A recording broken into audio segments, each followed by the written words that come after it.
Kicking It with Rob and Tara. Today we're going to talk about Rob's esophagus issues. Before we start this video, I want to discuss what an esophageal stricture is. An esophagus stricture is an abnormal narrowing of the esophagus. So here is a picture of a normal esophagus, and here is a picture of one with a stricture.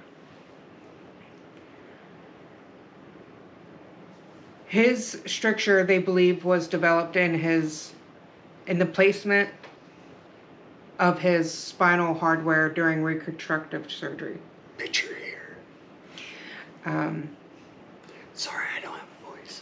Yeah, he lost his voice yesterday, vomiting a little bit.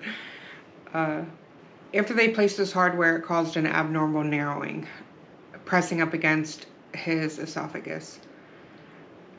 They tried to place a feeding tube. They weren't able to, so they went in for an endoscopy and found the stricture. He had a few stretchings until they placed, until the doctor out there at Geisinger did Botox injections, membrane, and a stent. And he was good for about 2 years-ish. He ended up swallowing a plastic moisture capsule from a pill bottle. You said in April of 2021-ish, you thought you might have swallowed something plastic. He was eating watered down mashed potatoes for a while, and I met you in August of 2021. You went into the hospital for, I guess they were watching over him, looking at him, observing him, trying to figure out what was wrong. They ended up doing an exploratory endoscopy, and that's when they found the plastic cap. After that, they were stretching him every 3 weeks, found 2 food boluses during that time, and on emergency situations during holidays, Thanksgiving and Christmas. Eventually, they decided that they were not as advanced enough as he needed, so they ended up referring him back to the doctor that had originally took care of you in 2016. And he said that he was pretty confident that he could get Rob to eat again and things like that, and check him out. And so they did place another stent in March of 2022. That one had slipped almost immediately because you were sick even going home. Over the weekend, I watched him. I called the doctors repeatedly. Eventually, they said we could bring him in. It was 5 days later. They ended up going back in and removing the stent, or fixing the stent because it had slipped 2 days after he went into the hospital. That one was removed in May of 2022. We were supposed to schedule one if he had issues swallowing again, which he did. Scheduling appointment was quite the issue at that time. I think we had missed an appointment, and rescheduling that was a pain in the butt, to say the least. But we ended up going back. They stretched you again. In November, they stretched him again and placed a stent. We did get a referral for a thoracic surgeon who had 2 suggestions, which both were very major surgeries. Wasn't sure if it was even possible because of how high the stricture is and where it's located. However, they did end up saying that they could possibly do it, but because you're quadriplegic and the healing time and the downsides of all that is like pneumonia and healing and being in the hospital for a long time, Rob's not willing to do a major surgery. And that was only just determined in the last 2 weeks. So they placed that stent in November. It was 2 Sundays ago Rob had mentioned that he was having trouble swallowing again, as if I was like, well, that's weird because you have a stent. You shouldn't have any problem swallowing. That keeps the space open in the esophagus to allow food to pass through and allow that scar tissue that they cut out repeatedly. It creates like a webbing, the doctor said, to kind of form in a way, I guess, to keep it open. By Wednesday night, he was saying that he was having trouble swallowing water without feeling like he was aspirating it. So through that night, he didn't drink very much. Thursday morning, we started to prepare for the emergency room, which he always has to have an overnight bag, electronics, everything he needs to feel a little bit more or less anxious. However,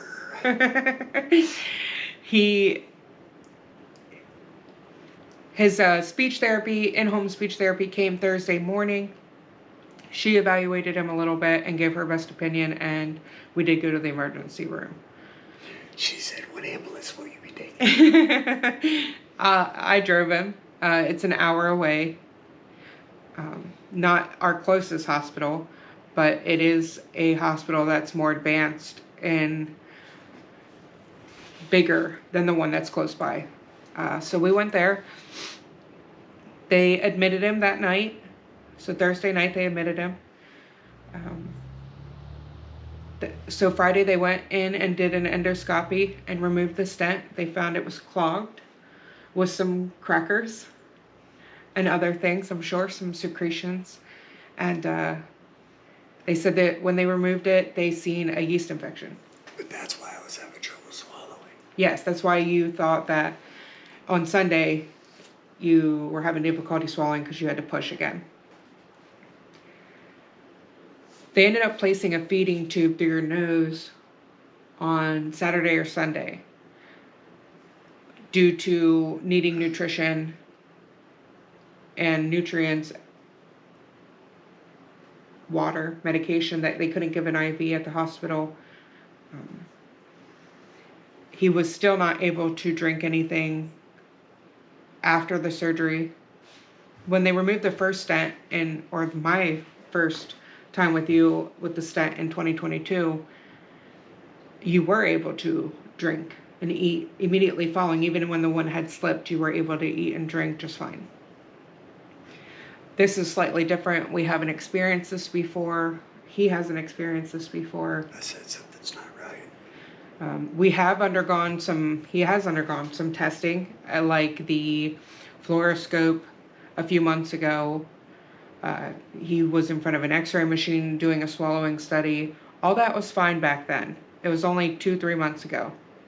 Now all of a sudden we have this issue. The doctors are not exactly sure what it's caused from. It could be caused from the yeast. They said to let that kind of calm down, so he's on medication for that. They did place a permanent peg tube on Tuesday.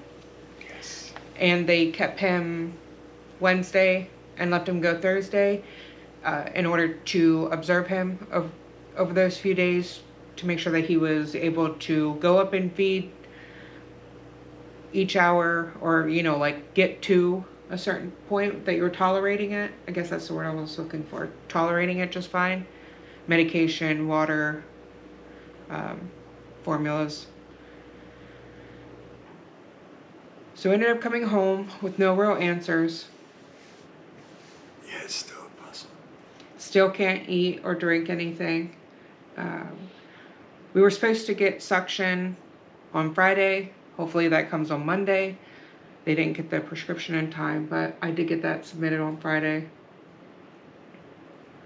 The home nurse came and showed me what to do on Thursday when we got home, and everything was already delivered. The pump, the feed, like you're an animal, the feed, and needless to say, I feel that she tried very hard to show me everything that I needed to know. There's just some things you can't be exactly prepared for, like the leaking of the valves because you don't have it closed off properly, and I had no idea what I was doing. I ended up taking that extra valve off the feeding part, which Rob will show you a picture of somewhere on the screen. And yeah, so stomach bile went everywhere. There was an accident or two, you know, just normal stuff from transitioning into feeds. And it's been a learning process overall, right? I pushed water too fast yesterday. He got a little nauseous, a little dehydrated, a little way better today. Sleepy. He just slept from the time he got in bed on Thursday till today. He got up and then slept some more in his chair. A little tired. Hospital hungover. Hospital hungover. So I think we're getting the hang of it. It's a learning process. Trying to keep this guy to have some hope, which seems like he's doing a really good job. You know, I can't imagine not being able to eat or drink anything. I cook for myself, so to smell the food and be around that would probably drive me insane. It's my 7-day diet. Breakfast, lunch, and dinner, huh? All the same. Yeah. But hopefully we find some answers, if not after, when he's completed the yeast medicine for his esophagus, sometime shortly after, on what's causing the issues. If we need to find a different specialist, or if anybody has any suggestions or has dealt with a stricture in the past, I'm curious what you have to say about them, who you've gone to, maybe where yours is located, what you do when you can't eat, what's your procedure, like, do you get food stuff? What do you do? Because I know we were doing like butter, soda. The ER had tried like water and nitroglycerin tablets, all kinds of stuff, huh? Like it's a process sometimes. And I don't know, I'm curious if any other quad out there has this issue. You know, how common is a stricture? Yeah, because I don't think I've ever met one. Yeah. I know normies like me, I know a few people that have had strictures. My uncle actually died a year after having one because of malnourishments and stuff. But yeah, I'm also curious as to what you people put in your to-go bag. I know we made a video on that, but still, let us know. I'm curious. He takes what do you take? Everything that I want. Which is? It matters what day it is. Yeah. We had gone from a huge book bag of electronics down to a smaller book bag of electronics. So he takes his MetaQuest, the iPad, his phone, the Xbox controller. I think you're good with that. So, and some small, like, normal things of daily living that they might not have, or that makes them feel a little more comfortable, you know.